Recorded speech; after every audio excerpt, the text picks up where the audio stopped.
YS Jagan తండ్రి రాజకీయ వారసత్వాన్ని కొనసాగిస్తూ రాజకీయాలు చేస్తున్నారు. అయితే తండ్రి చనిపోయిన తర్వాత సానుభూతితో మాత్రం ఆయన ముఖ్యమంత్రి కాలేదు. సుదీర్ఘమైన పాదయాత్ర చేసి జగన్ సీఎం పీఠం వరకు వెళ్లారు. ఇప్పుడు మరోసారి కోల్పోయిన అధికారాన్ని తిరుగు పొందడానికి పాదయాత్రనే నమ్ముకోబోతున్నారట. మరి ఈ పాదయాత్ర ఎప్పుడు చేయబోతున్నారు? గతంలో వచ్చినంత ప్రజాదరణ వస్తుందా? ఈ విషయాలన్నీ తెలియాలంటే ఈ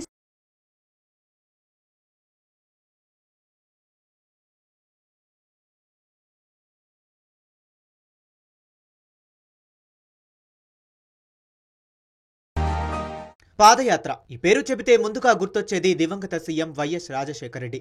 ఏపీలోనే కాదు జాతీయ స్థాయిలో కూడా కాంగ్రెస్ అధికారంలోకి రాగలిగింది. అది మొదలు పాదయాత్రకు ఏనలేని ప్రాధాన్యం పెరిగింది. అదే స్ఫూర్తితో పాదయాత్ర చేసి 2014లో అధికారంలోకి వచ్చారు చంద్రబాబు. అటు తర్వాత 2019లో పాదయాత్ర చేసి ఏపీలో ఘన విజయం సాధించారు జగన్మోహన్ రెడ్డి. 2023లో పాదయాత్ర చేసి ఏపీలో కూటమి అధికారంలోకి వచ్చేందుకు దోహదపడ్డారు నారా లోకేష్. అయితే ఇప్పుడు రాజకీయం సంక్లిష్ట పరిస్థితిని ఎదుర్కొంటున్న జగన్మోహన్ రెడ్డి మరోసారి అధికారంలోకి వచ్చేందుకు పాదయాత్ర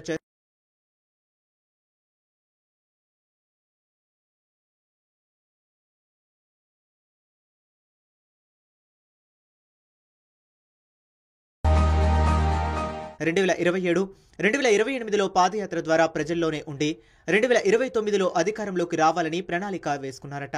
ఇప్పుడున్న పరిస్థితుల్లో జగన్మోహన్ రెడ్డి పాదయాత్ర చేస్తే అధికారానికి దగ్గర కాగలరా, కూటమిని అధికారం నుంచి దూరం చేయగలరా అనే సందేహాలు వస్తున్నాయి. కూటమి అధికారంలోకి వచ్చి 17 నెలలు అవుతుంది. సంక్షేమంతో పాటు అభివృద్ధికి ప్రాధాన్యం ఇస్తుంది ప్రభుత్వం. ఒకవైపు పథకాలు అమలు చేస్తూనే మరోవైపు అభివృద్ధిని చేసి చూపిస్తుంది. అమరావతి రాజధాని నిర్మాణం జరుగుతుండటంతో పాటు పోలవరం పనులు కూడా కొనసాగుతున్నాయి. మరోవైపు ఏపీకి పెట్టుబడులు భారీగా వస్తున్నాయని, ప్రపంచ దిగ్గజ సంస్థల సైతం ఏపీకి వస్తున్నాయని కూటమి ప్రభుత్వం ప్రచారం చేస్తుంది. వీటిపై ప్రజలు సంతృప్తిగానే ఉన్నారు. ఇలాంటి సమయంలో పాదయాత్ర చేయాలంటే ఏ సమస్యలను ప్రజల్లోకి తీసుకువెళ్లాలన్నది జగన్కు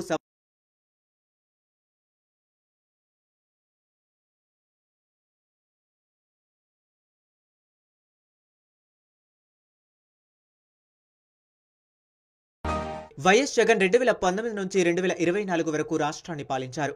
జగన్ అనేక సంక్షేమ పథకాలను తన హయాంలో అమలు చేశారు. ముఖ్యంగా లబ్ధిదారుల ఖాతాల్లోకి నేరుగా డబ్బులు వేసి మంచి పేరే తెచ్చుకున్నారు. కానీ మిగిలిన విషయాల్లో ఆయన వెనుకబడ్డారు.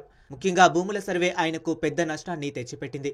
దీంతో ఆయన పాలన బాగాలేదని చెప్పి ప్రజలు అధికారం నుంచి దూరం చేశారు. ఇప్పుడు ప్రజల్లో కూటమి ప్రభుత్వంపై సంతృప్తి కనిపిస్తున్న సమయంలో ప్రజల మధ్యకు వెళితే ఎలాంటి స్పందన వస్తుందన్న అనుమానాలు నెలకొన్నాయి. అందుకే ముందస్తుగా ఒక సర్వే చేయించుకుని 2027లో పాదయాత్ర మొదలు పెట్టాలని భావిస్తున్నారట. సంక్షేమ పథకాలు అమలు చేయలేదని వైఎస్ఆర్ కాంగ్రెస్ పార్టీ ఆరోపిస్తూ వచ్చింది. కానీ చంద్రబాబు మాత్రం ఆ విమర్శలు తీవ్ర స్థాయికి చేరకముందే వైఎస్ జగన్ లాగే రైతు భరోసాను అమలు చేశారు.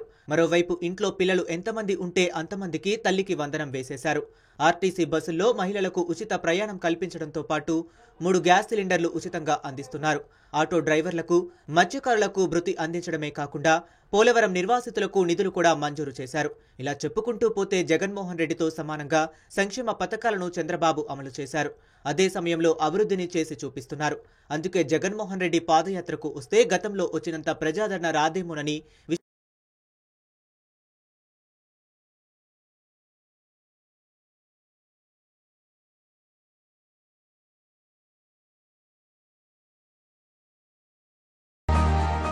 2017లో తొలిసారిగా పాదయాత్ర చేశారు జగన్మోహన్ రెడ్డి. అప్పటికి ఆయన 67 సీట్లతో బలమైన ప్రతిపక్ష నేతగా ఉన్నారు. వైఎస్ఆర్ మరణంతో వచ్చిన సానుభూతి కూడా అప్పట్లో కొంత ఉంది. అంతేకాకుండా ఒక్క అవకాశం అంటూ ప్రజల్లోకి బలంగా వెళ్లారు. అందుకే అప్పట్లో ప్రజలు కూడా తమ సొంత మనిషిలా ఆదరించారు.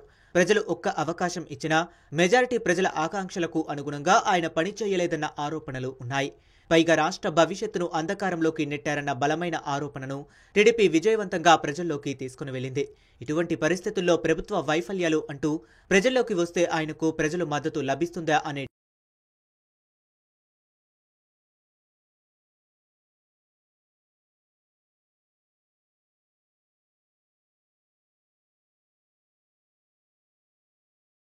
40% ఓటు బ్యాంకుతో బలమైన పార్టీగా ఉన్న వైఎస్ఆర్ కాంగ్రెస్ పార్టీకి ఘోరమైన పరాజయం ఎదురైంది. ఎంతటి ఓటమిలో సైతం ఆ పార్టీకి జనాదరణ తగ్గలేదు. వారి కోసమైనా ఆయన పాదయాత్ర చేస్తారని పార్టీ వర్గాలు అంటున్నాయి. ఇప్పటికీ జగన్ సొంత ఓటర్లు ఉన్నారని, బడుగు బలహీన వర్గాలు జగన్ను తప్పకుండా ఆదరిస్తాయని చెప్తున్నారు. మరి జగన్ రెండోసారి పాదయాత్ర ఏ మేరకు సక్సెస్ అవుతుందన్నది వేచి చూడాలి.